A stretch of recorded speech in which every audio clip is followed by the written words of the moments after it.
Last class में हमने क्या डिस्कस करा था? लास्ट क्लास में हमने दो रिएक्शंस के बारे में देखा था। एक होती है एलिमेंट्री और एक होती है कॉम्प्लेक्स। ठीक है, एलिमेंट्री के बारे में हमने क्या देखा था? जो सिंगल स्टेप में खत्म हो जाए। ठीक है, कॉम्प्लेक्स के बारे में हमने क्या देखा था? Which requires more than one step. Which requires more than one step, जो एक से ज्यादा स्टेप में खत्म हो। ठीक है, अब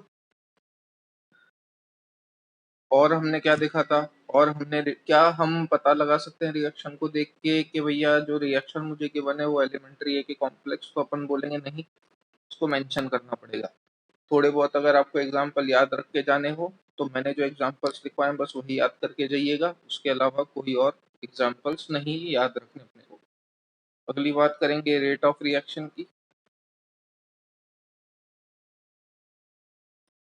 तो जब आप रेट ऑफ रिएक्शन की बात करते हो तो रेट ऑफ रिएक्शन में भी हमने ये देखा था कि जब सपोज मैंने कोई हाइपोथेटिकल रिएक्शन लिख दी A plus B gives C plus D, तो आप रेट जो है वो किसी भी रिएक्टेंट के रिस्पेक्ट में या किसी भी प्रोडक्ट के रिस्पेक्ट में मेजर कर सकते हैं। इसके बेसिस पे हमने एक छोटा सा एग्जांपल देखा था कि भाई ये दो दोस्त हैं और ये गोलगप्पे वाला है, तो इसके पास हम क्या, ये जो दो दोस्त है ये गोलगप्पे खाने गए, ये भाई साहब लेके गए 100 रुपए, ये भाई साहब लेके गए 50 रुपए। तो दोनों ने ये शर्त रखी कि दोनों इस बेसिस पे गए कि हम गोलगप्पे तब तक खाएंगे जब तक उनकी जेब में पैसे हैं। हम गोलगप्पे तब तक खाएंगे जब तक उनकी जेब में पैसे हैं। तो बताओ, गोलगप्पे वाले की जो रेट है वो ये है कि वो एक पीस जो है वो 1 रुपए में देता है। तो लिमिटिंग रिएजेंट कौन होगा? ऑब्वियसली दूसरा वाला। ठीक है, लिमिटिंग रिएजेंट कौन होगा? ऑब्वियसली दूसरा वाला will be my limiting reagent. तो ये दोनों कुल मिला के मैक्सिमम कितने रुपए के गोलगप्पे खा सकते हैं if they both contribute equally? ये दोनों कुल मिला के मैक्सिमम कितने रुपए के गोलगप्पे खा सकते हैं if they both contribute equally? Obvious सी बात है 100 रुपए की। ठीक है, तो भैया इसकी इनकम कितनी होगी? So at time T equal to 0, यानी कि इनिशियली घर से ये 100 रुपए लेके निकला था, ये 50 रुपए लेके निकला था, इसके पास कितने थे? 0 रुपए। लेकिन at time T equal to T, जितने भी टाइम में उसने गोलगप्पे खिलाए, इसके पास कितने बचेंगे? क्योंकि दोनों ये शर्त लेके निकले थे कि जैसे ही किसी एक के पास पैसे खत्म हो जाएंगे गोलगप्पे खाना बंद। इसके पास कितने रुपए बचेंगे? 0। इसके पास कितने बचेंगे? 50। और इसके पास कितने बचेंगे? इसने कितने रुपए गेन किए? 100। ठीक है, तो अब अगर मैं आपसे पूछ लूं कि क्या आप लोग इसके रेस्पेक्ट में रेट डिफाइन कर सकते हो क्या? शिवेन, मेरी स्क्रीन बेटा, मेरी स्क्रीन किस किस को नहीं दिख रही भाई? ऐसा कोई है जिसको मेरी तो अगर मैं बात करूं कि आप तो रेट डिफाइन करते हो ना, रेट का मतलब होता है change, change with respect to time. तो क्या मैं ये बोल सकता हूँ क्या कि यहाँ पे जो चेंज हुआ है, क्या मैं बी के रिस्पेक्ट में रेट डिफाइन कर दूं? तो आप बोल लोगे यस, आसानी से अपन बी के रिस्पेक्ट में रेट डिफाइन कर सकते हैं, क्योंकि बी के पास पहले 50 रुपए थे, बाद में उसके पास 0 रुपए हैं। हो सकता है आप ए के रेस्पेक्ट में भी रेट डिफाइन कर लो, ए के पास पहले 100 थे, अब 50 हैं। हो सकता है आप प्रोडक्ट के रेस्पेक्ट में रेट डिफाइन कर लो, उसके पास इनिशियली 0 बाद में 100 थे। तो आपकी मर्जी है कि आप किसके रेस्पेक्ट में रेट निकालना चाहते हो, ये आपके हाथ में है। आप चाहे रिएक्टेंट कोई सा भी पकड़ के रेट निकालो, चाहे प्रोडक्ट कोई सा भी पकड़ के रेट निकालो, रेट तीनों के रिस्पेक्ट में डिफाइन की जा सकती है। ये बात क्लियर है भाई? मैं अगर तुमसे पूछ लूं, इन्हीं सारी कंडीशन सेम है, मैं तुमसे बोल देता कि इसके रिस्पेक्ट में बताओ वैल्यूज, तो क्या हम नहीं बता सकते थे? बिल्कुल बता सकते थे। मैं तुमसे बोल देता कि भाई ये जो भी शॉप वाला था इसके पास शुरू में 0 रुपए थे, बाद में इसके पास 100 रुपए आए। तो बताओ इसके पैसे कितने खर्च हुए और इसके पैसे कितने खर्च हुए, नहीं बता सकते थे क्या?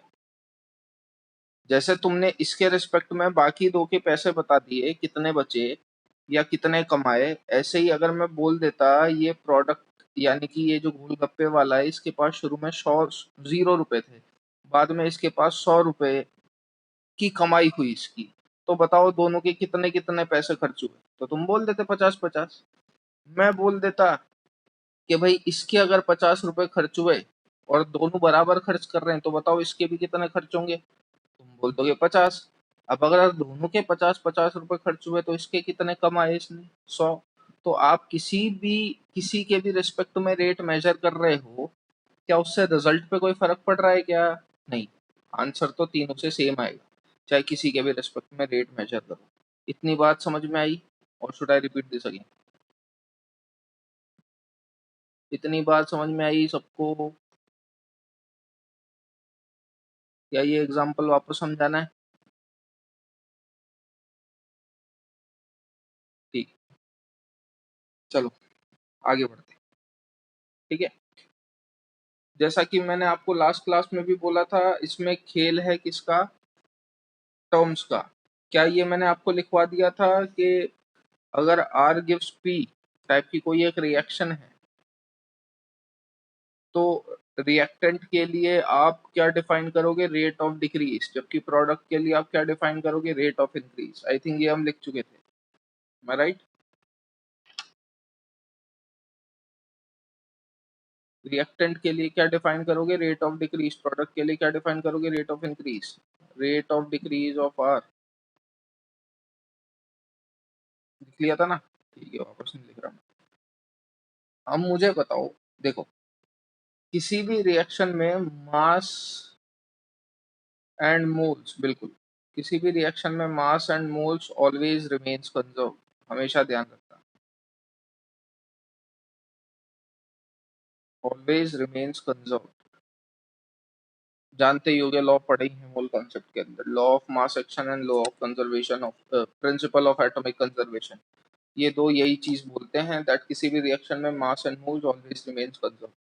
ले दे के रेट जो है वो दो तरीके की होती है, एक होती है एवरेज और एक होती है इंस्टेंटेनियस। एवरेज और इंस्टेंटेनियस क्या होती है?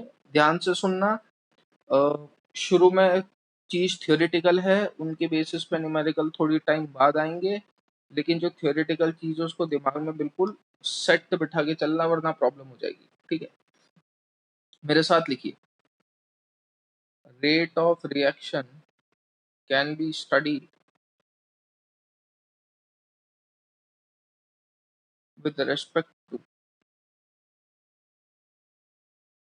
any reactant or any product। ठीक है, रेट क्या होती है? जैसा कि अपन बात कर ही चुके थे, चेंज इन मोल्स या कॉन्सेंट्रेशन या प्रेशर, किसी के अंदर भी change with respect to time is known as rate. ठीक है, अब ये होती है दो तरीके की। पहली रेट जो होती है वो होती है एवरेज, और दूसरी रेट जो होती है वो होती है इंस्टेंटेनियस। नाम से पता चल रहा है, पहली रेट जो है वो है एवरेज और दूसरी रेट जो होती है वो होती है इंस्टेंटेनियस। डिफरेंस क्या है दोनों के बीच में, समझिए। एवरेज रेट समझो कि मैं अगर बोलूं कि मैंने 10 मिनट में 10 बॉल फेंकी, ठीक है, मैंने 10 मिनट में 10 बॉल थ्रो करी, तो बताओ मैंने 1 मिनट में कितनी बॉल फेंकी?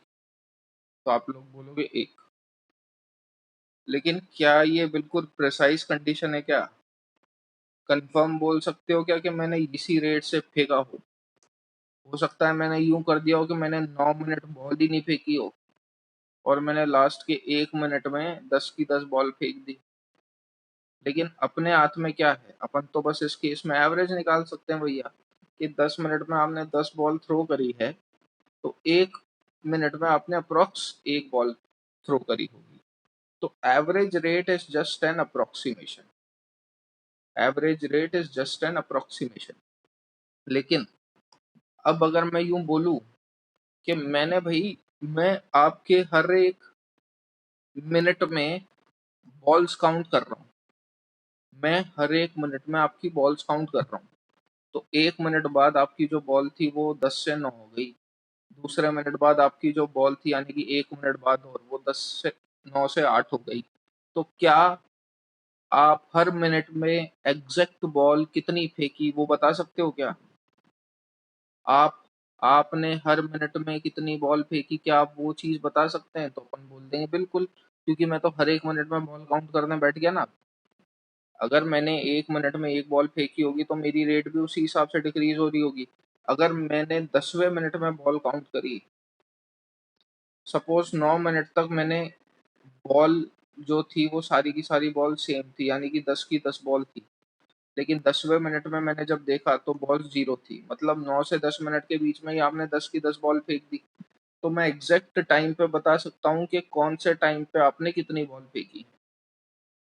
तो जब एग्जैक्ट टाइम पे आप कोई भी डेटा दे पाए कि भाई एग्जैक्ट टाइम पे किसने कितनी बॉल फेंकी है, तो वो चीज कहलाई जाती है इंस्टेंटेनियस, वो चीज कहलाई जाती है इंस्टेंटेनियस। कोई अगर आदमी भाग रहा है, 10 किलोमीटर भागा है वो 10 मिनट में, दैट मीन्स उसने 1 मिनट में 1 किलोमीटर तय करा होगा, ये इंस्टेंटेनियस है।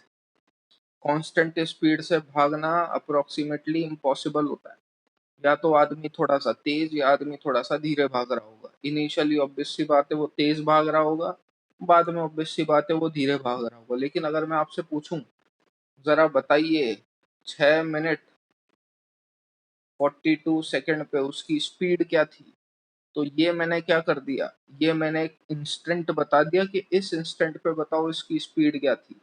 इसके हिसाब से तो आपने एवरेज मेजर करा, लेकिन इसके हिसाब से आपने बिल्कुल एक पॉइंट पे उसकी स्पीड मेजर करी। यही डिफरेंस होता है एवरेज और इंस्टेंटेनियस में। Average is an approximation, instantaneous बिल्कुल प्रिसाइज चीज बताता है, और जो बिल्कुल प्रिसाइज चीज बताती है अपन उसी के हिसाब से चीजों को कैलकुलेट करते हैं। यानी कि अनलेस अदरवाइज जब तक आपको रेट नहीं बोला गया, it will always be instantaneous. Average rate में वो एवरेज वर्ड मेंशन करेगा। यहाँ तक बात समझ में आई? यहाँ हमने सिर्फ एवरेज और इंस्टेंटेनियस रेट डिस्कस करा है। एवरेज मतलब अप्रोक्सीमेशन, इंस्टेंटेनियस मतलब प्रेसाइज। सिर्फ इतनी बात बताई है मैंने अभी तक। अप्रोक्सीमेशन एवरेज कैसे होता है ये मैं आगे जाके ग्राफ के थ्रू प्रूफ भी करूंगा, ठीक है। पहली बात कर लेते हैं एवरेज रेट के बारे में।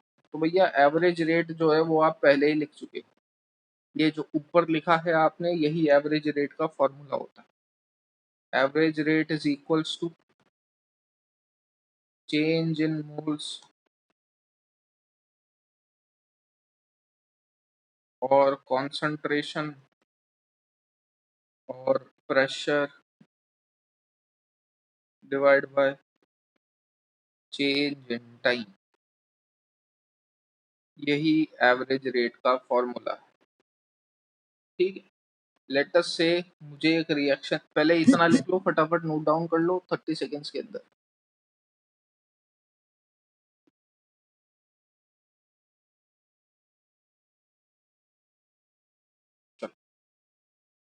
सपोज आपको एक रिएक्शन दे रखी है, A plus B give C plus D, ठीक है। ए और बी रिएक्टेंट है, सी और डी प्रोडक्ट है, small A small B small C and small D stoichiometric coefficient है। उम्मीद करता हूँ ऐसी रिएक्शन आपको याद होगी, केमिकल इक्विलिब्रियम में अपन बहुत लिखते थे। At time T equal to 0, let's से मैंने इसकी कॉन्सेंट्रेशन मान ली ए नॉट, इसकी कॉन्सेंट्रेशन मान ली B not. At time T equal to T इसकी कॉन्सेंट्रेशन कितनी हो जाएगी, let's say A not minus X, sorry A not minus A X इसकी कॉन्सेंट्रेशन कितनी हो जाएगी, B not minus B X. अरे ये सब आता है कि नहीं? अगर 2a plus 3b gives 5c है, अगर इसकी इनिशियल कॉन्सेंट्रेशन ए नॉट, इसकी बी नॉट है, इसकी कितनी होगी, ए नॉट माइनस कितने टाइम्स एक्स। जो स्टोइचोमेट्रिक कोफिशिएंट होता था वही आगे लिख देते थे, याद है? A not minus 2x, A not minus 3x, 5x, वही कर रहा हूँ और कुछ नहीं। ठीक है, तो यहाँ पे ए का स्टोइचोमेट्रिक कोफिशिएंट कितना है, स्मॉल ए, तो A not minus A X, B not minus B X, C कितना बनेगा, तो C will be C X and D will be D X. ठीक है, अब अगर आपको एवरेज रेट निकालनी है तो कैसे निकालोगे? लेटर से मुझे ए की एवरेज रेट निकालनी है, तो अपन क्या बोलेंगे, change in the concentration of A upon change in time. Change किस हिसाब से मेजर करते हो, चेंज का फॉर्मूला क्या होता है, फाइनल माइनस इनिशियल। ए की फाइनल कॉन्सेंट्रेशन कितनी, ये रही, A not minus A X. B की फाइनल कॉन्सेंट्रेशन कितनी, ये रही, minus A not upon change in time is T minus zero. यहाँ से देखोगे तो इससे ये हो गया cancel, delta A by delta T की वैल्यू कितनी आई, minus A X upon T. क्या मैं इसको इस तरीके से भी लिख सकता हूँ क्या, माइनस डेल्टा ए अपॉन डेल्टा टी बराबर ए एक्स अपॉन टी। क्या कुछ गलत करा मैंने? सो what does this minus represent? देखो केमिस्ट्री में चेंज कभी नेगेटिव नहीं होता, इसलिए मैंने ये रिजल्ट यहाँ पे रख के नहीं छोड़ा, मैंने इस माइनस को यहाँ शिफ्ट कर दिया, या यूं बोल लो माइनस दोनों साइड मल्टीप्लाई कर दिया है। आपकी इच्छा, आप उस पर्सपेक्टिव से देख सकते हैं। ठीक है, तो what does delta A by delta T represent? अगर मैं आपसे पूछूं ए की कॉन्सेंट्रेशन टाइम के साथ घट रही है, बढ़ रही है और रिमेन सेम, क्या बोलोगे? ऑब्वियस सी बात है, इनिशियली उसकी ए नॉट थी, फाइनली उसकी ए नॉट माइनस ए एक्स है, तो उसकी कॉन्सेंट्रेशन टाइम के साथ डिक्रीज हो रही है। सो ये माइनस क्या रिप्रेजेंट करता है, ये माइनस यही रिप्रेजेंट करता है एवरेज रेट ऑफ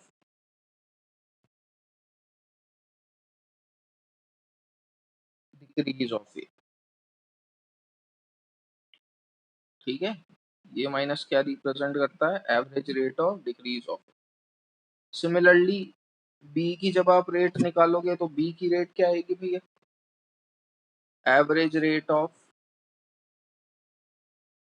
डिक्रीज लिखूं कि इंक्रीज, तो ऑब्वियस सी बात है बी भी रिएक्टेंट साइड है, रिएक्टेंट हर बार घटना ही है, तो average rate of decrease of B कितना लिखेंगे, minus delta B by delta T equal to B X by T. जबकि फॉर प्रोडक्ट, किसी ने कोई सवाल पूछा है प्रोडक्ट साइड वाले की भी निकालेंगे तो क्यों क्यों डिक्रीज क्यों आएगा स्वप्ना जा, at time T equal to zero C और डी कितने थे, इंक्रीज आना चाहिए बिल्कुल। तो उसके लिए भी मैं क्या करूंगा, अगर आप प्रोडक्ट की निकालोगे तो it is average rate of increase of A, sorry increase of C, वो कितना आएगा, delta C by delta T equal to C X upon T, and average rate of increase of C is delta D by delta T equal to dx upon T. Note down कर लीजिए, doubt हो पूछ लो, यहाँ तक किसी को भी। Sir B के लिए भी डिक्रीज होगा, हाँ बेटा रिएक्टेंट तो डिक्रीज ही होगा ना, कहाँ आएगा डी, कहाँ आएगा डी, कहाँ आएगा D, D X by T लिखा है, हाँ डी एक्स बाई टी लिखा है, D X by T C X by T. बच्चा अच्छा अच्छा अच्छा, सॉरी सॉरी। इतनी तो हाँ करेक्ट कर लिया करो, average rate of decrease of D. ठीक है, यहाँ तक किसी को कोई डाउट? तो ए और बी में नेगेटिव क्यों आ रहा है? बिकॉज वो टाइम के साथ डिक्रीज हो रहे हैं। सी और डी में पॉजिटिव क्यों आ रहा है? क्योंकि वो टाइम के साथ इंक्रीज हो रहे हैं। और ये डिक्रीज और वो increase, overall remains conserve overall. ठीक है ना, नोट डाउन कर लीजिए, हो जाए जो। ये जो तुम चीजें लिख रहे हो ना, इसको बिल्कुल दिमाग में बसा लेना। ये दिखने में चिंदी चीज लग रही है कि एवरेज निकाल रहे हैं, लेकिन जब वो सवाल में देगा तो आपको समझ में आना चाहिए कि एवरेज रेट अगर उसने बोला है तो उसने दिया क्या है। बहुत डिफरेंस पड़ जाएगा स्टोइशोमेट्रिक कोफिशिएंट अगर लेते हो और नहीं लेते, तो दोनों में जमीन आसमान का फर्क है, वो मैं आगे बताऊंगा। लेकिन बिल्कुल ध्यान से सुनो और नोट एक एक चीज पॉइंटेड करो, जो सवाल समझ में नहीं आया पूछ लीजिएगा, पूछ लेता हूँ। और सोच के जवाब देना भैया, है ना, ऐसे नहीं। Average rate of decrease of A तुम्हारा आया ए एक्स बाई टी, ये आया बी एक्स बाई टी, ये आया सी एक्स बाई टी, और ये आया D X by T. Reactant का डिक्रीज आया, प्रोडक्ट का इंक्रीज आया। मुझे बताओ, अगर ए बी सी और डी अगर स्टोइशोमेट्रिक कोफिशिएंट अलग अलग हैं, तो क्या इनकी एवरेज रेट बराबर आएगी क्या? अगर ए बी सी और D, small A small B small सी और स्मॉल डी, अगर स्टोइचोमेट्रिक कोफिशिएंट अलग अलग हैं, तो क्या ये एवरेज रेट बराबर आएगी क्या? यस और नो? अलग अलग हैं, डिफरेंट है, हाँ, तो नहीं आएगी, ऑब्वियस सी बात है। अगर आप small A small B small सी और स्मॉल डी की वैल्यू अलग अलग रखोगे, तो क्या वो वैल्यूज बराबर आएंगी? नहीं आएगी। तो कहने का मतलब मैं क्या कहना चाह रहा हूँ, that decrease of average rate of A is not equal to decrease of average rate of B, which is not equal to increase of average rate of C, which is not equal to increase of average rate of D. Is it clear everybody? है ना, note down नहीं करना, अभी समझो। तो average तो बराबर नहीं आता चारों का, तो बराबर क्या आता है? तो अगर मैं आपसे पूछूं A X by T, B X by T, C X by T और डी एक्स बाई टी में कॉमन क्या दिख रहा है तुम्हें? इन चारों वैल्यूज में कॉमन क्या दिख रहा है आप लोगों को? A X by T, B X by T, C X by T, D X by T, इन चारों में सबको एक्स बाई टी कॉमन दिख रहा है ना? तो क्या मैं ये बोल सकता हूँ कि अगर आप x बाई टी की वैल्यू निकालो चारों के लिए, तो वो चारों के लिए x बाई टी की वैल्यू तो बराबर आनी चाहिए, क्योंकि x बाई टी तो सबके लिए कॉमन है। तो मैं क्या करता हूँ, x बाई टी की वैल्यू सबके लिए निकाल लेता हूँ। तो अगर आप x बाई टी की वैल्यू निकालोगे तो ध्यान से देखना, आपने जो अभी वैल्यू लिखी थी वो क्या लिखी थी? Delta A by delta T equal to minus A X, या फिर इसको ऐसे लिख देते हैं, minus delta A by delta T equals to A X by T. यहाँ से मैं अगर एक्स बाई टी की वैल्यू निकालूं तो वो कितनी आएगी? तो वो आएगी -1/a delta A by delta T. और अगर यही एक्स बाई टी की वैल्यू आप बी के लिए निकालोगे तो ये कितनी आएगी? -1/b delta B by delta T, which is equals to +1/c delta C by delta T, which is equal to +1/d delta D by delta T. ठीक है, तो हम लोगों ने क्या करा, एक्स बाय टी की वैल्यू निकाली चारों के लिए, और इतना आपको समझ में आता होगा कि ये एक्स बाय टी की वैल्यू चारों के लिए सेम है। इतनी बात समझ में आती है? एक्स बाय टी की वैल्यू आप चाहो इससे निकालो, इससे निकालो, इससे निकालो या इससे निकालो, एक्स बाय टी की वैल्यू सेम आएगी। अगर चारों को निकालने से वैल्यू सेम आ रही है, तो मतलब ये चारों भी तो आपस में बराबर होंगे यार। इतनी गणित समझ में आती है? अगर आप -1/a delta A by delta T से भी निकालोगे तो भी वैल्यू x बाय टी आनी है।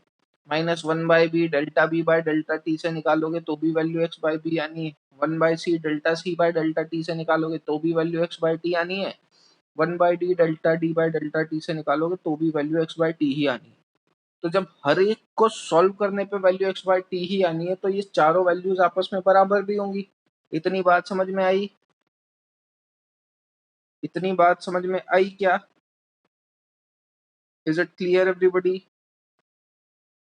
अगर समझ में आई तो बताओ ये क्या है? ये जो मैं सर्कल कर रहा हूं इसे क्या बोलते हो? What is minus delta A by delta T? What is minus delta A by delta T? कहीं सुना है ये शब्द? नाम नाम नाम नाम नाम नाम क्या होता था? Minus delta A by delta T. कौन सी रेट कशिश? कौन सी रेट बेटा? नाम सुनना है, रेट नहीं। Average rate. ठीक है, average rate. Clear? Minus delta B by delta T average rate, plus delta C by delta T average rate, plus delta D by delta T average rate. तो क्या ये फॉर्मूला इस type का नहीं बन गया क्या? एवरेज रेट ऑफ डिक्रीज और increase divide by stoichiometric coefficient.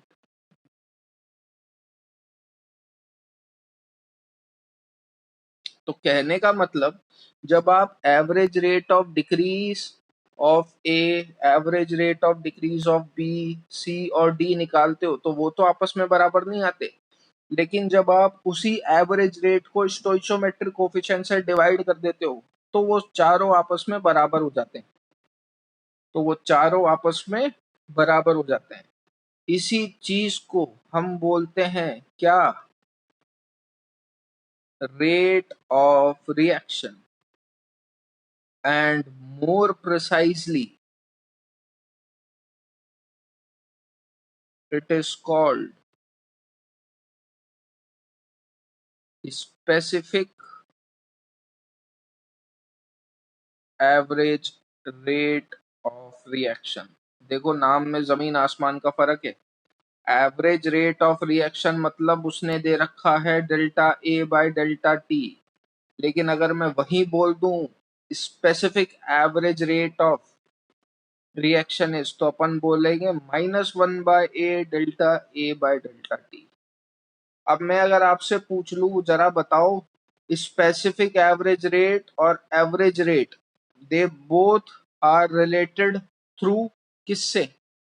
क्या चीज है जो डिफरेंस पैदा कर रही है एवरेज और स्पेसिफिक एवरेज रेट में? तो अपन क्या बोलेंगे? क्या चीज है जो डिफरेंस पैदा कर रही है? Stoichiometric coefficient.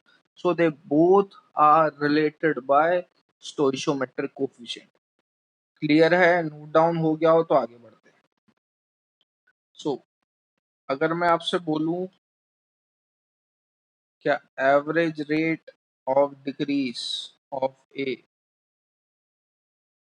क्या वो बराबर होगी स्पेसिफिक के? तो अपन बोलेंगे नहीं, average rate of decrease of A was not equals to specific average rate of decrease of A. ये क्या सिग्निफाई करता है? ये सिग्निफाई करता है minus delta A by delta T. ये क्या सिग्निफाई करता है? ये सिग्निफाई करता है -1/a delta A by delta T, and they are related bye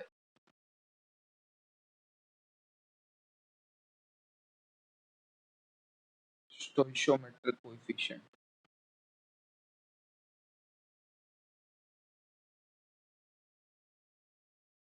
ठीक है, स्मॉल ए। अगर बी के रिस्पेक्ट में निकालोगे तो स्मॉल बी, ए के रिस्पेक्ट में निकालोगे तो स्मॉल। क्लियर बात है? अब लेट अस से आपको एक रिएक्शन दे रखी है आर गिव्स पी, सिंपल। ठीक है, at time T equal to T1 R की जो रेट है वो R1 है, और at time T equal to T2 R की जो रेट है वो R2 है। मैं आपसे पूछूं एवरेज रेट कैसे निकालोगे, तो बिल्कुल सिंपल है।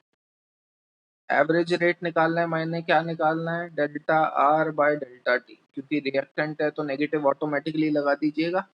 वो किसके बराबर होगा, एवरेज जैसे निकालते हो R2 minus R1 upon delta T के। क्लियर है। लेकिन अगर मैं पूछूं if limit delta T tending to zero, तो minus delta R by delta T किसके बराबर होगा, minus d R by d T के।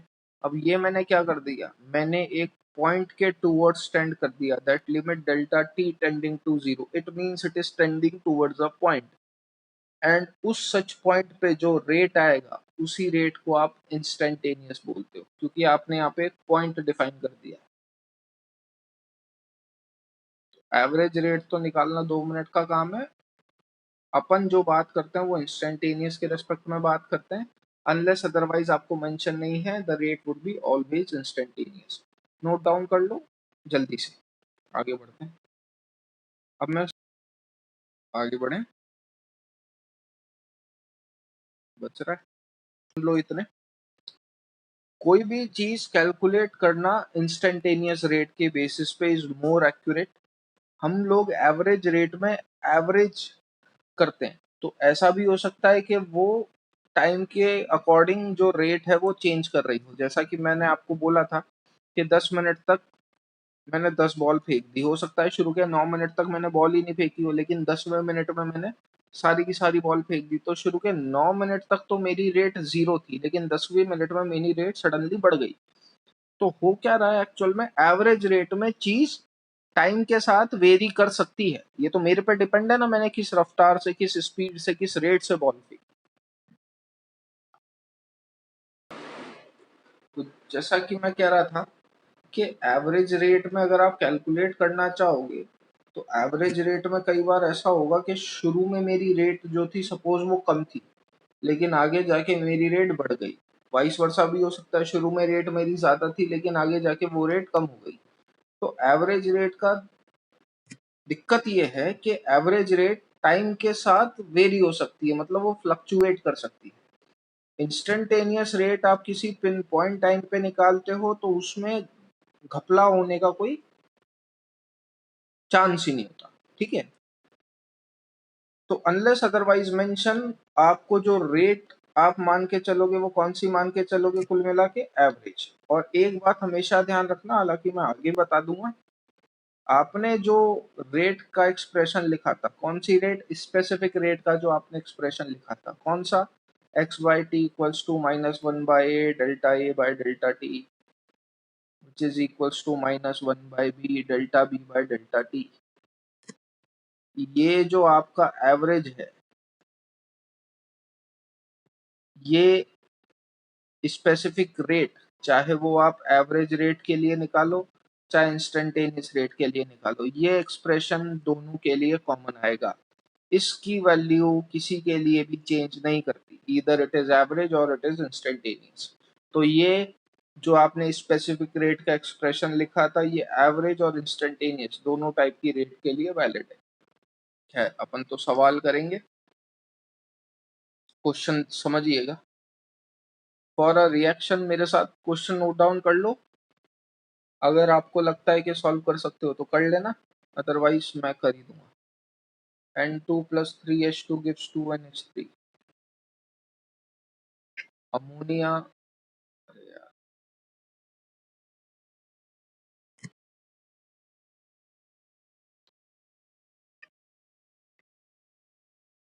ammonia is getting formed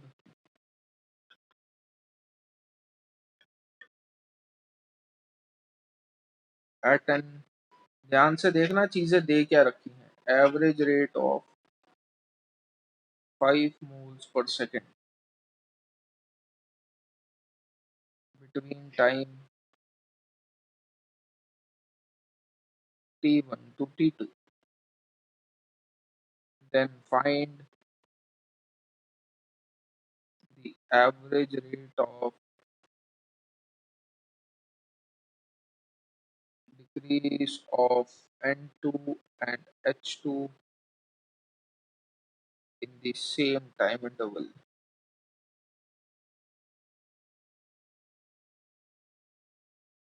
बताइए. And the other question is for the reaction 2N2O5 gives 4NO2 plus O2. If O2 is getting formed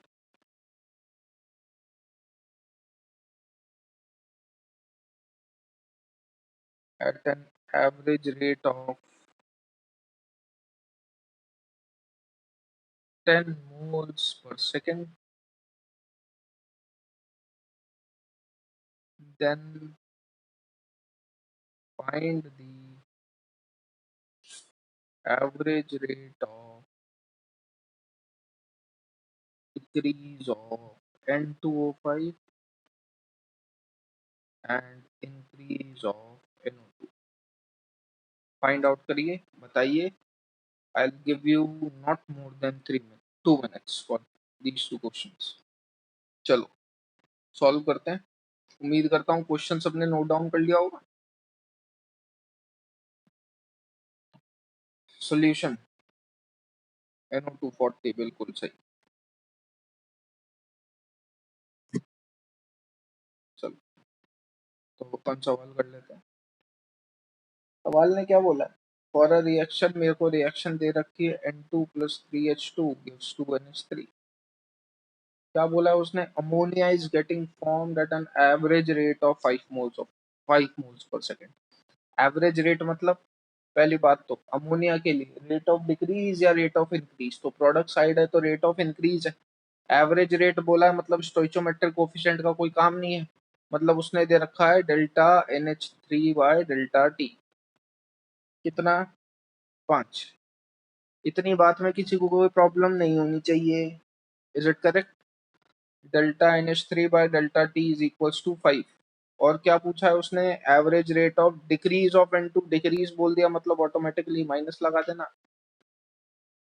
and average rate of decrease of H2. तो अपन जानते हैं ये तीन equations कौन सी इक्वेशन के थ्रू लिंक करती हैं? x बाई टी माने स्पेसिफिक रेट ऑफ रिएक्शन की इक्वेशन लगाइए. सो अगर मैं उसके हिसाब से एक्सप्रेशन लिखने की कोशिश करूं तो क्या लिखूंगा? Minus delta N2 by delta T equal to -1/3 delta H2 by delta T is equals to +1/2 delta NH3 by delta T. अरे यहाँ तक कोई तकलीफ है क्या? यहाँ तक कोई issue? Specific rate of reaction से मैंने तीनों के बीच में रिलेशन डिराइव कर दिया. कोई प्रॉब्लम? अब आपको delta NH3 by delta T की वैल्यू गिवन है. कितनी? 5. क्या अपन ये दो वैल्यू नहीं निकाल सकते? आराम से निकाल सकते हैं. तो minus delta N2 by delta T equal to -1/3 delta H2 by delta T equal to +1/2 multiply by 5. तो minus delta N2 by delta T कितना आ गया? 5/2 minus delta H2 by delta T कितना आ गया? 15/2. Is it clear? अरे minus मत लगा देना गलती से भी. कहीं प्रोडक्ट साइड माइनस लगा दो, वैल्यू हमेशा पॉजिटिव आएगी. ठीक है ना? इस सवाल में डाउट है क्या? बोल रहा हूँ एवरेज और स्पेसिफिक एवरेज रेट में डिफरेंस बिल्कुल क्लियर कट पता होना चाहिए. क्या डिफरेंस होता है? They are related by stoichiometric coefficient. Average rate पूछा है मतलब स्टोइचोमेट्रिक कोफिशिएंट का कोई काम नहीं. स्पेसिफिक एवरेज रेट में स्टोइचोमेट्रिक कोफिशिएंट से सारी चीजें आपस में बराबर होती हैं. ठीक है. नोट डाउन हो गया सबका? ये आगे बढ़े कि नोट डाउन कर लेना भाई, है ना? सॉल्यूशन 2. क्या बोल रहा है, एक रिएक्शन दे रखी है 2N2O5 gives 4NO2 plus O2। क्या बोला, if O2 is getting formed at an average rate of 10 moles per second, average दे रखा है मतलब स्टोइचोमेट्रिक कोफिशिएंट का कोई काम नहीं। O2 टाइम के साथ घटेगा कि बढ़ेगा, एवरेज रेट ऑफ इंक्रीज निकालोगे कि डिक्रीज, ऑब्वियस सी बात है इंक्रीज, इंक्रीज निकालेंगे तो आएगा पॉजिटिव, मतलब plus of delta O2 by delta T की वैल्यू आपको दे रखी है 10, गिवन है ये। तो क्या पूछा है, find the average rate of decrease of N2O5, माने delta N2O5 by delta T की वैल्यू पूछी है, और इंक्रीज ऑफ NO2 यानी कि delta NO2 by delta T की वैल्यू पूछी है। एवरेज रेट में स्टोइचोमेट्रिक कोफिशिएंट का कोई काम नहीं, सेम पहले जैसा ही। N2O5 बिल्कुल 20 आ रही है लविशा, बिल्कुल। तो it is -1/2 delta N2O5 by delta T equals to 40/20, बिल्कुल सही, +1/4 delta NO2 by delta T equal to delta O2 by delta T. ये वैल्यू आपको दी हुई है, बाकी दो पूछी है, निकाल लोगे। So minus delta N2O5 by delta T कितना आएगा 20, delta NO2 by delta T कितना आएगा 40। अरे इसमें भी कंफ्यूजन है तो बोलिए, एवरेज बोल रहा हूँ मैं, कभी कभी स्पेसिफिक एवरेज बोल रहा हूँ। फंडा क्लियर होगा अब तो सबको, आगे बढ़े। ये नोट डाउन करने की जरूरत है या कर लोगे, आगे बढ़ते हैं।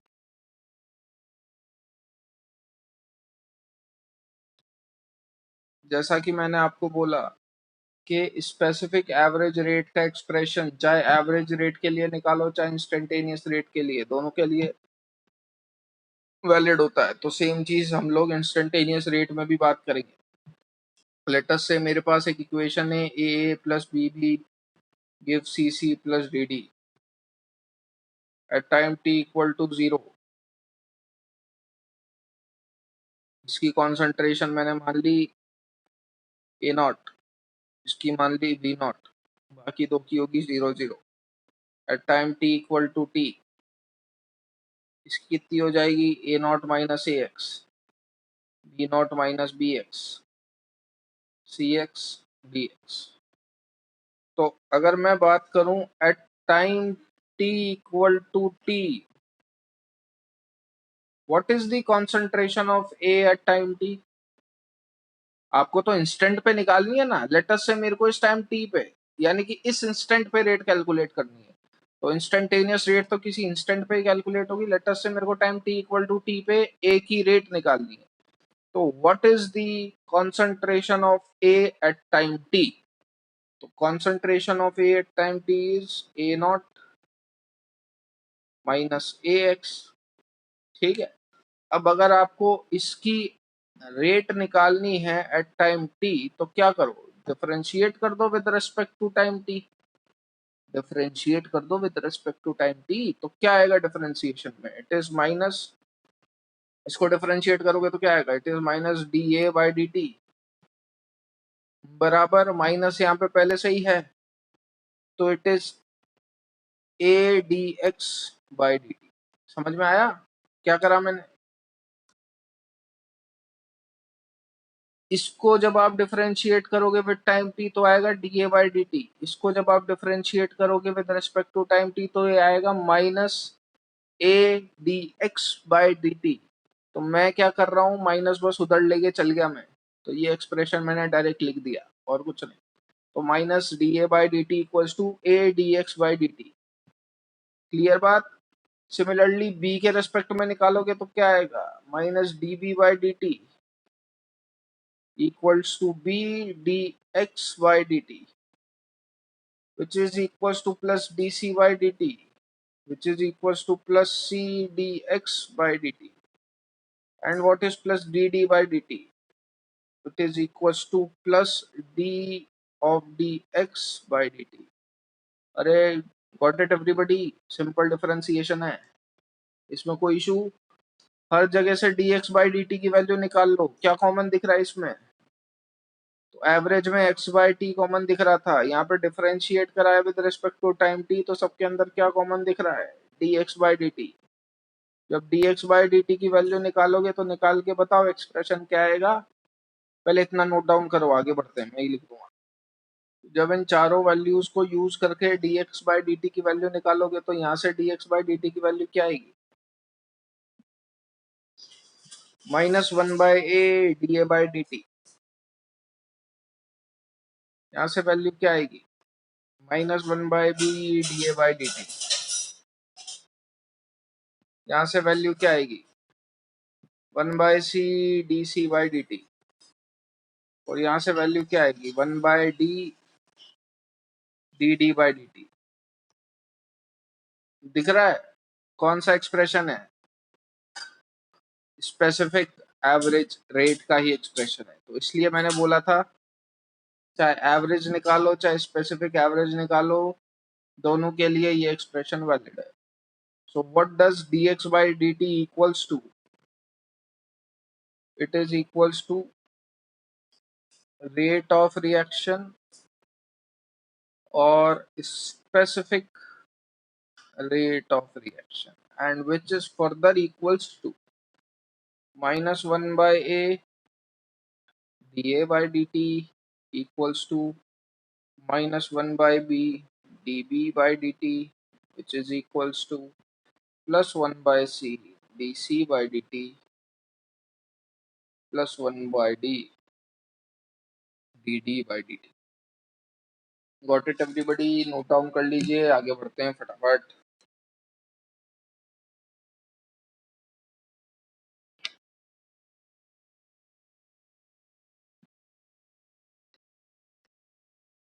तो मैंने मान लिया let y is equals to F of X. y जो है वो फंक्शन ऑफ x है। Can you tell me what does dy by dx represents? If y is a function of x, then what does dy by dx represent? Slope. कौन सी? Slope of tangent drawn. गणित के विद्यार्थियों इतना समझते होंगे। At that particular point, ठीक है। What does dy by dx represent? Slope of tangent drawn at that particular point. तो अगर मैं ग्राफ के बेसिस की बात करूं, तो अगर आप ग्राफ प्लॉट कर रहे हो between concentration and time,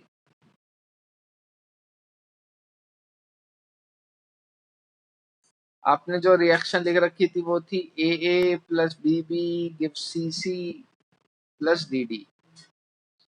A time के साथ क्या हो रहा है? डिक्रीज। लेटस से वो इस तरीके से डिक्रीज हो रहा है।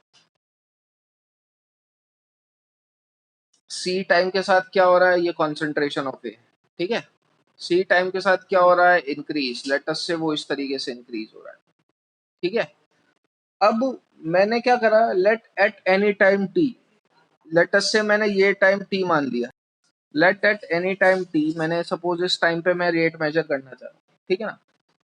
मैंने पूछ लिया give me the answer that what is the rate of decrease of A eight this time T, यानी कि किसी इंस्टेंट पे पूछ रहा हूँ, यानी कि इस टाइम टी पे रेट ऑफ डिक्रीज ऑफ ए निकाल दो। तो क्या करोगे? वेरी सिंपल भैया, मैं थोड़ा पॉइंट शिफ्ट कर देता हूँ हल्का सा, क्योंकि स्लोप लेनी है मेरे को, सॉरी एंगल लेना है मेरे को। तो मैं इस टाइम टी पे let's say rate of decrease of A निकालना चाह रहा हूँ, तो क्या करोगे? वेरी सिंपल, आप यहाँ से एक टेंजेंट ड्रॉ कर दीजिए। ये टेंजेंट लेटस से मैंने, मेरी जो ये टेंजेंट है ये थीटा एंगल पे इंटरसेक्ट हो रही है, ठीक। आपको क्या निकालना है? Rate of decrease of A at time T, यानी कि -da/dt। किसके बराबर होगा वो? स्लोप के। एंड स्लोप किसके बराबर है? टेन थीटा के। अपन ने ये एंगल थीटा मान लिया ना। लेटस से मेरी ये जो वैल्यू आई वो अल्फा आई। तो मुझे क्या पता चल गया, rate of decrease of A at time T कितना, अल्फा। मुझे rate of decrease of A at time T पता चल गया कितना, अल्फा। कोई अगर पूछे भैया मुझे बताओ what is the rate of increase of C at this time T, तो क्या आप निकाल सकते हो? अगर आपको rate of decrease of A at time T पता चल गया, क्या आप rate of increase of C at that time T निकाल सकते हो आराम से? अरे वो रिलेशन तो सबके लिए वैलिड है ना। कौन सा? -1/a D A by D T equals to -1/b D C by D B by D T equals to +1/c D C by D T. जैसा कि मैंने बोला, ये रिलेशन तो हर एक के लिए वैलिड है। आपको -1/a D A by D T की वैल्यू पता चल गई, अल्फा। आपसे पूछा है rate of increase of C at that time T निकाल, तो माने plus D C by D T पूछा है, नहीं बता सकते क्या? तो ये वैल्यू आ गई मेरी अल्फा। बताओ D C by D T की वैल्यू कितनी आएगी? अपन बोल देंगे आसानी से -c/a × अल्फा। अरे बात समझ में आती है क्या?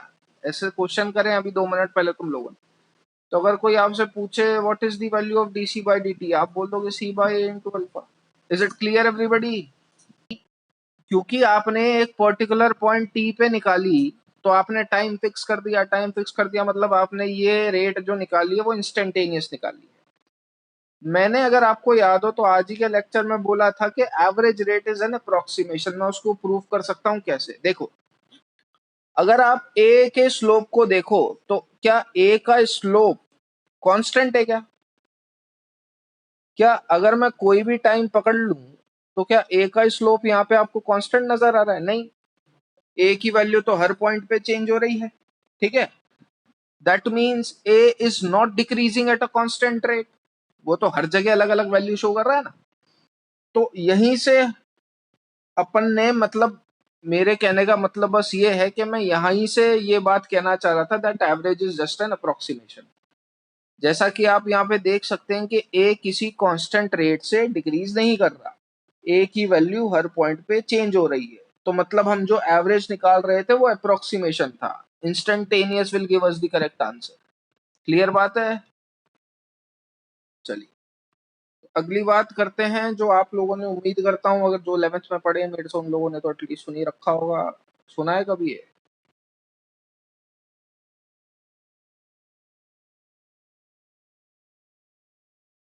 Law of mass action, chemical equilibrium, पहले पन्ने का चौथा टॉपिक। ठीक है ना? देखिए, द रेट ऑफ रिएक्शन, वही लिख रहा हूं जो 11th में स्टेटमेंट लिखवाई थी। Rate of reaction is directly proportional to, मेरे साथ लिखते चलिएगा, the product of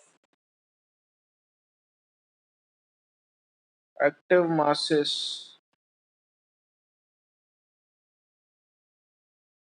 of the reactant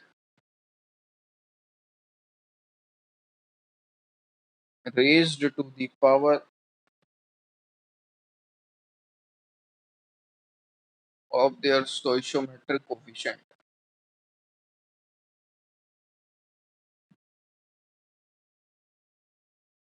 ठीक है, rate of reaction is directly proportional to product of active masses of the reactant raised to the power of their stoichiometric coefficient।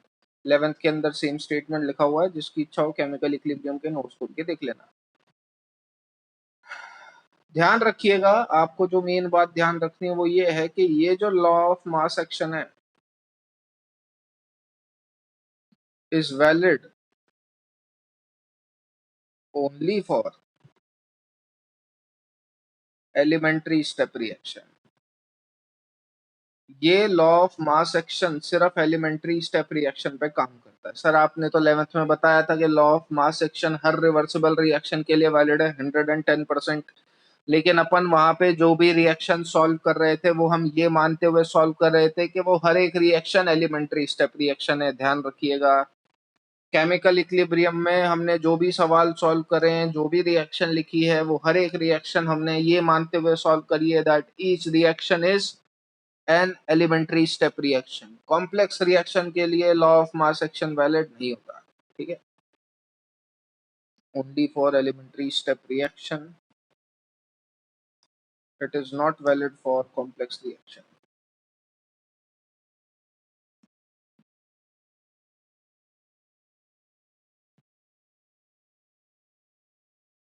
ठीक है, तो कहने का मतलब भैया मेरे पास लेट अस से एक रिएक्शन है A of A plus B of B, irreversible arrow C C plus D D, ये मेरे पास एक irreversible reaction है। If it is an elementary step reaction, if it is an elementary step reaction, then only I can say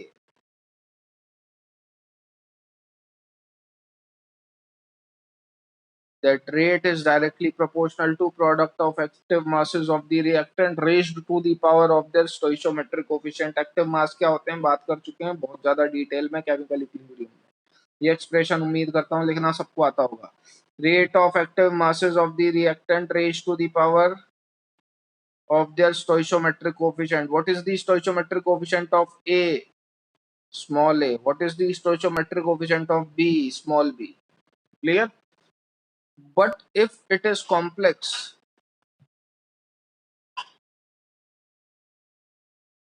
above expression is not valid।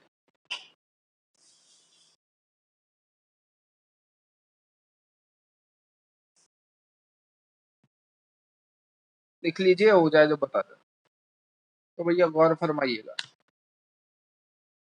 Sir ये अजीब सी बातें चल रही है, देखो क्या कि कुछ रिएक्शन के लिए law of mass action valid है, कुछ रिएक्शन के लिए law of mass action valid नहीं है। तो मैंने क्या करा, हमने इस चक्कर को दूर करने के लिए जनरल रिएक्शन लिख ली। भैया पहले क्या दिक्कत हो रही थी कि एलिमेंट्री के लिए लॉ ऑफ मास एक्शन लगा सकते हो लेकिन कॉम्प्लेक्स के लिए आप लॉ ऑफ मास एक्शन नहीं लगा सकते। तो मैंने क्या करा, मैंने ये संकट ही हटा दिया। मैंने क्या करा, मैंने एक जनरल इक्वेशन लिख ली, A plus B B give C C plus D D. ठीक है, और मैंने ये मान लिया कि इसका जो आप जनरल एक्सप्रेशन लिख रहे हो that is rate is directly proportional to A to the power alpha and B to the power beta. अब ये जो आपने रेट लॉ एक्सप्रेशन लिखा है, ये रेट लॉ एक्सप्रेशन चाहे आप एवरेज रेट निकालो चाहे आप इंस्टेंटेनियस रेट निकालो, ये रेट का जो एक्सप्रेशन है ये एवरेज रेट और इंस्टेंटेनियस रेट के लिए मुझे बिल्कुल करेक्ट वैल्यू देगा। प्रोपोर्शनैलिटी साइन हटाओगे तो एक कांस्टेंट जनरेट होगा अल्फा बीटा। बताएंगे बताएंगे बताएंगे, रुको तो sir. R is equal to K A raise to the power alpha B raise to the power beta. मैंने क्या करा, ये एक जनरल एक्सप्रेशन है for a general reaction, proportionality sign हटाया तो एक कांस्टेंट लगाया और हमने ये बोला कि ये रिएक्शन इस इक्वेशन के लिए मेरे को करेक्ट रेट देगा। ये रिएक्शन इस इक्वेशन के लिए मेरे को करेक्ट रेट देगा। अब वो रेट चाहे एवरेज हो चाहे वो रेट इंस्टेंटेनियस हो, ठीक है। बस मैंने क्या करा, ए और बी की जगह अल्फा और बीटा वैल्यू रख दी।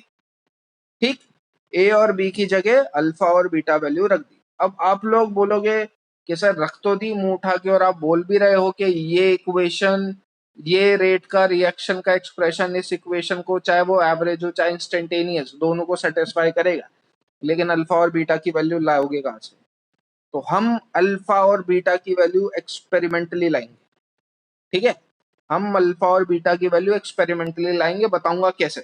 तो समझिए, मैंने क्या करा, मैंने ए की कॉन्सेंट्रेशन और बी की कॉन्सेंट्रेशन चेंज कर रहा हूं। लेट अस से किसी एक पॉइंट पे इनिशियली मैंने ए की कॉन्सेंट्रेशन A1 ली, बी की concentration B1 Lee.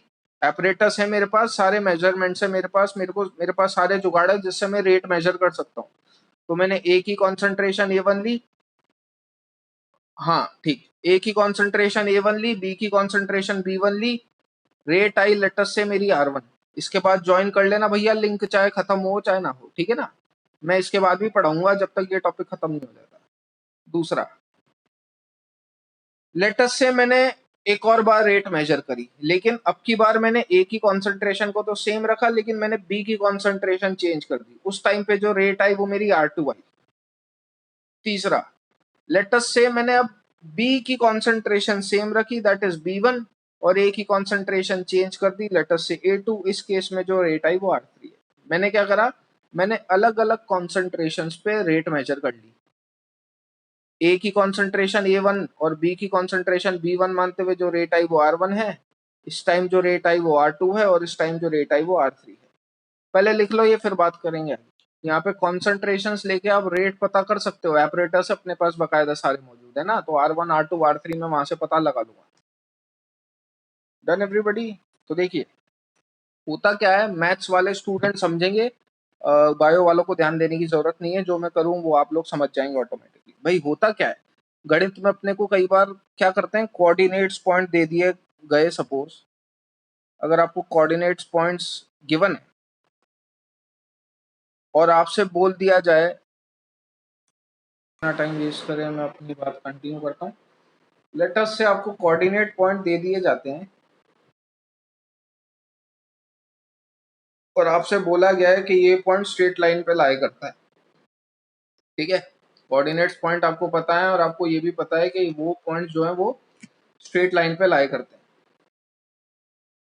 They lie on a straight line, they lie on a straight line. ठीक है, तो स्लोप दैट इज m और इंटरसेप्ट निकाल लेते हो कि नहीं निकाल लेते? अगर आपको कोऑर्डिनेट पॉइंट दे दिए जाते हैं और आपसे बोल दिया जाता है that these coordinates points lie on a straight line, तो भैया उन पॉइंट्स को आप उस लाइन की इक्वेशन में बिठा बिठा के बोल देते हो ना कि ये फलाना इक्वेशन, ये बोल देते हो ना कि ये equation equation of the line है।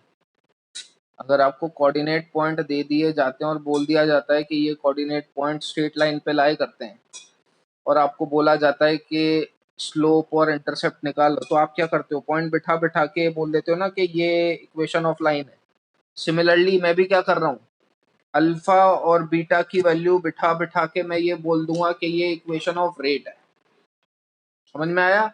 सिमिलरली मैं भी अल्फा और बीटा की वैल्यू बिठा बिठा के बोल दूंगा कि ये इक्वेशन ऑफ रेट है। कहने का मतलब, आपने जो एक्सप्रेशन लिखा था वो लिखा था R equals to K A raise to the power alpha B raise to the power beta. अपने को अल्फा और बीटा की वैल्यू नहीं पता थी, तो मैंने क्या करा, एक्सपेरिमेंट के थ्रू कॉन्सेंट्रेशंस ए और बी की चेंज करके करते, रेट मेजर करते करते अल्फा और बीटा की वैल्यू निकालने की मैं कोशिश कर रहा था। तो देखिए मैं क्या कर रहा हूं, मैं बस कुछ नहीं, ये जो अपन ने इक्वेशन लिखी इस इक्वेशन में मैं पॉइंट्स को बिठा रहा हूं। फर्स्ट वाले एक्सपेरिमेंट में रेट कितनी मानी थी, R1 बराबर के, what is the concentration of A at point 1, it is A1 raise to the power alpha, और what is the concentration of B initially taken, it is B1 raised to the power beta। Second वाले में जो rate I थी वो आपकी rate R2 आई थी, it is K A1 raised to the power alpha. A की concentration same रखी थी लेकिन B की कॉन्सेंट्रेशन चेंज कर दी थी। Similarly R3 K A2 raised to the power alpha and B1 raised to the power beta. ये तीन expression समझ में आए कि नहीं? कैसे लिखे? अल्फा और बीटा मुझे नोन नहीं है, मैंने क्या करा, मैंने कॉन्सेंट्रेशन चेंज कर करके रेट की वैल्यू फाइंड आउट करी और उस रेट की वैल्यू को मैंने इस जनरल एक्सप्रेशन की वैल्यूज में बस पुट कर दिया। Is it clear everybody? अब क्या करो, लेट अस से this is equation 1, this is equation 2, this is equation 3। 1 divide by 2 कर दीजिए, तो it is R1 bye R2 बराबर K से K cancel, A1 raise to the power alpha से A1 raise to the power alpha cancel, B1 by B2 raise to the power beta. क्या यहाँ से आप बीटा की वैल्यू निकाल लोगे कि नहीं? सिमिलरली जब आप फर्स्ट इक्वेशन को थर्ड इक्वेशन से डिवाइड करते हो तो R1 bye R3 equal to B1 cancel हो जाएगा, तो it is A1 by A2 raise to the power alpha. यहां से अल्फा की वैल्यू निकाल लोगे कि नहीं? ठीक है, अब समझो अगर ये जो आपने इक्वेशन लिखी थी, अगर वो एक एलिमेंट्री रिएक्शन होती, आगे जो आपने रिएक्शन लिखी थी वो एक एलिमेंट्री रिएक्शन होती, ये रिएक्शन लिखी थी ना आपने, A plus B B give C, C plus D D, अगर ये एक एलिमेंट्री रिएक्शन होती तो ये अल्फा और बीटा की वैल्यूज ए और बी के बराबर होती, यस और नो? अरे ये अल्फा और बीटा की वैल्यू इस ए और इस बी के बराबर होती, हाँ कि ना? यही तो लिखा था अपन ने, rate is directly proportional to concentration of A raise to the power A concentration of B raise to the power B. ये तो एलिमेंट्री के लिए एक्सप्रेशन लिखा था। अपन ने जनरल एक्सप्रेशन क्या लिखा है, R is directly proportional to A raise to the power alpha B raise to the power beta. तो अगर ये जो आप रिएक्शन मानने थे, आपने जो शुरू में रिएक्शन लिखी, अगर ये एक एलिमेंट्री रिएक्शन होती तो ये अल्फा बीटा और ए और बी की वैल्यू बराबर होती, हाँ कि ना? अल्फा और बीटा और ए और बी की वैल्यू बराबर होती, यस और नो? समझ में आ रहा है कि नहीं क्या क्या चाह रहा हूं मैं? लेकिन अगर ये एलिमेंट्री रिएक्शन नहीं है, एलिमेंट्री रिएक्शन में तो कोई झंझट ही नहीं, लेकिन अगर ये एक एलिमेंट्री रिएक्शन नहीं है तो अल्फा बीटा की वैल्यू किस तरीके से कैलकुलेट करोगे? तो आपको ये वाला मेथड लगाना पड़ेगा, आपको डिवाइड कर करके देखना पड़ेगा और अल्फा और बीटा की वैल्यू बिल्कुल इसी तरीके से निकालनी पड़ेगी। न्यूमेरिकल इसी चीज पे नेक्स्ट क्लास में करेंगे, इतना नोट डाउन कर लो। अब क्या है, एक बार आपके पास अल्फा और बीटा की वैल्यू आ गई, भाई समझो, आपको कैसे पता चलेगा कि आपने ये अल्फा और बीटा की जो वैल्यू निकाली है वो सही निकाली है? भाई अपन क्या करते हैं, अपन क्या है, रेट एक्सपेरिमेंटली डिफाइन, अपन ने क्या करा, मैं मेरे को कैसे पता चलता है कि मेरा फॉर्मूला जो है वो सही है? अपन किस हिसाब से कैलकुलेट कर लेते हैं कि अपन एक्सपेरिमेंटली कोई वैल्यू निकालते हैं और अपन अपने फॉर्मूले में जो भी आपका फॉर्मूला है उस फॉर्मूले में भी आप वैल्यू पुट करके एक वैल्यू निकालते हो। अगर एक्सपेरिमेंटली आपकी जो वैल्यू निकली और फॉर्मूला पुट करने पे आपकी जो वैल्यू निकली, अगर ये दोनों वैल्यू सेम है तो आप बोल देते हो कि आपका फॉर्मूला करेक्ट है। सिमिलरली अगर मैं एक्सपेरिमेंटली अल्फा और बीटा की वैल्यू निकाल रहा हूँ, एक्सपेरिमेंटली कैलकुलेट कर रहा हूँ, और मैंने इस मेथड से अल्फा और बीटा की वैल्यू निकाली, अगर ये दोनों सेम आ जाती है तो मैं बोल दूंगा मेरा ये अल्फा और बीटा की वैल्यू करेक्ट है। अगर मेरी एक्सपेरिमेंटली जो मैंने अल्फा और बीटा की वैल्यू निकाली अगर वो ए और बी के बराबर आ गई तो क्या बोल दोगे? किस टाइप की रिएक्शन है ये? एलिमेंट्री। समझ में आया कि नहीं? अगर मेरी अल्फा और बीटा की वैल्यू ए और बी के बराबर आ गई, एक्सपेरिमेंटली कैलकुलेट करके आपने अल्फा और बीटा निकाल दिया, थ्योरेटिकली कैलकुलेट करके आपने ए और बी की वैल्यू निकाल दी, अगर ये दोनों वैल्यू बराबर है तो आप क्या बोल दोगे? आपकी जो रिएक्शन है वो एलिमेंट्री है। अपन ने यही तो बोला था, अगर स्टोइचोमेट्रिक कोफिशिएंट के बराबर आ जाती है पावर तो the reaction will be elementary. अगर स्टोइचोमेट्रिक कोफिशिएंट के बराबर नहीं आती है power then the reaction will be complex. समझ में आया? तो अगर इस मेथड से मेरी एक्सपेरिमेंटल वैल्यू और कैलकुलेटेड वैल्यू सेम आती है तो मैं बोल दूंगा ये मेथड सही है, अगर डिफरेंट आती है तो मैं बोल दूंगा ये मेथड गलत है। तो यहाँ से मैंने क्या करा, अल्फा और बीटा की एक बार वैल्यू कैलकुलेट करके निकाल ली। अब एक बार जब आपने अल्फा और बीटा की वैल्यू कैलकुलेट करके निकाल ली तो आप कोई सी भी वैल्यू रखो ए और बी की, और अब निकालो R4, और इस एक्सप्रेशन में जो भी आपने ए और बी की वैल्यू लिख रखी है इस एक्सप्रेशन में पुट कर देना अल्फा और बीटा की वैल्यू, और जब R4 निकालोगे तो R4 जो एक्सपेरिमेंटली आएगा और जो फॉर्मूले में पुट करने से आएगा वो आएगा सेम। कहने का मतलब मैं ये चाह रहा हूँ, इतना नोट डाउन हो गया? आपने एक टेबल बनाई थी जिसमें आपने कॉन्सेंट्रेशन ऑफ ए लिखा था, कॉन्सेंट्रेशन ऑफ बी लिखा था और रेट लिखा था। आपने A1 ये आपने ली थी, B1 आपने ली थी, R1 आपने एपरेटस की हेल्प से कैलकुलेट करके निकाला था। फिर उसके बाद आपने A1 कांस्टेंट रखा, B को चेंज करा, R2 आपने एपरेटस की हेल्प से कैलकुलेट करके निकाला। अब ए आपने चेंज करा, बी आपने कांस्टेंट रखा, R3 आपने एपरेटस की हेल्प से कैलकुलेट करके निकाला। ये तीन की हेल्प से आपने किन की वैल्यू निकाली थी? आपने अल्फा और बीटा की वैल्यू निकाली थी। आपको क्या पता थी? आपको कॉन्सेंट्रेशंस नोन थी, और आपने एपरेटस की हेल्प से रेट निकाल ली। समझ में आया? आपको कंसंट्रेशंस पता थी और आपने एपरेटस की हेल्प से रेट निकाल ली। क्लियर है? अब मैं क्या कर रहा हूं, मैं थोड़ा सा काम उल्टा कर रहा हूं। इनकी हेल्प से मैंने अल्फा बीटा की वैल्यू कैलकुलेट कर ली, इनकी हेल्प से मैंने अल्फा बीटा की वैल्यू कैलकुलेट कर दी। Once the value of alpha and beta has been calculated, let us say अब मैंने कोई हाइपोथेटिकल A3 और B3 दो कॉन्सेंट्रेशंस मान ली। लेट अस से the concentration of A is now A3 and the concentration of B is now B3। अब मुझे alpha और बीटा की वैल्यू पता है, अब मुझे अल्फा और बीटा की वैल्यू पता है। R4 अब मैं कैलकुलेट करके देखना चाह रहा हूँ। पहले मैं R1 R2 R3 एपरेटस की हेल्प से निकाल लेता था, लेकिन अब मेरे को जैसे ही अल्फा और बीटा की वैल्यू पता चल गई, अब मैं क्या कर रहा हूँ, क्योंकि मुझे भरोसा है कि मैंने जो वैल्यू निकाली है वो सही है, तो मैं वैल्यू इनकी पावर में पुट करके अब R4 निकालना चाह रहा हूँ। तो R is equal to K A raise to the power alpha B raise to the power beta. आप इसमें ये वैल्यू पुट करें, के concentration of A is A3, जो भी आपकी वैल्यू आई अल्फा की, बी जो भी वैल्यू आपकी आई बीटा की, वो वैल्यू पुट करो। R4 की वैल्यू इस फॉर्मूले में पुट करके निकालो। यहां से जो आप वैल्यू निकालोगे और एक्सपेरिमेंटली जो आप वैल्यू निकालते, वो दोनों वैल्यू सेम आती। पहले आपको R1 R2 R3 पता था, आपने अल्फा बीटा की वैल्यू निकाल ली। चौथी रेट मेजर करने के लिए मैंने अपने जनरल फॉर्मूले में अल्फा बीटा की वैल्यू पुट कर दी, R4 कैलकुलेट करा थ्योरेटिकली, फिर मैंने कैलकुलेट करा एक्सपेरिमेंटली। अब दोनों की वैल्यूज बराबर आई, तो कहने का मतलब ये एक्सप्रेशन और ये मेथड मेरा 100% करेक्ट है।